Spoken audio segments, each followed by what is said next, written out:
Hi everyone, I'm now going to prove that the closure of a convex set is convex. And to prove this, I'll first note the case where C is an empty set implies that the closure of C is an empty set because the empty set is closed, and if a set is closed, then its closure is itself.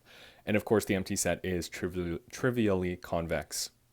Now, in the case where the boundary, or rather the closure of C, is a non-empty, I'm going to pick two elements, y bar and x bar, which are elements of the closure of C.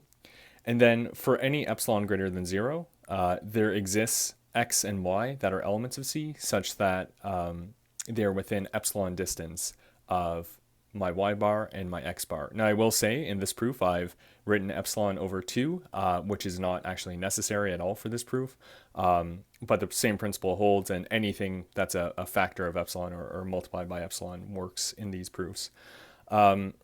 But if you're doing this yourself, just use epsilon, not epsilon over 2.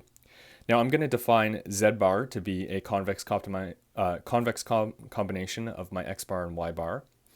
And I'm also going to define z as being a convex combination of this x and y that I've pulled out from the, that I've identified as having to exist by definition of y bar and x bar being in the closure.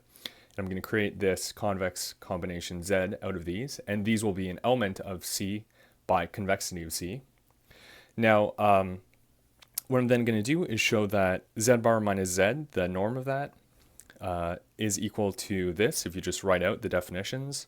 And if we gather terms, apply the triangle inequality, and then use the fact that I've already said that this is going to be less than epsilon and less than epsilon, or in this case epsilon over 2, which you don't need to do, and that altogether this is going to be less than epsilon over 2.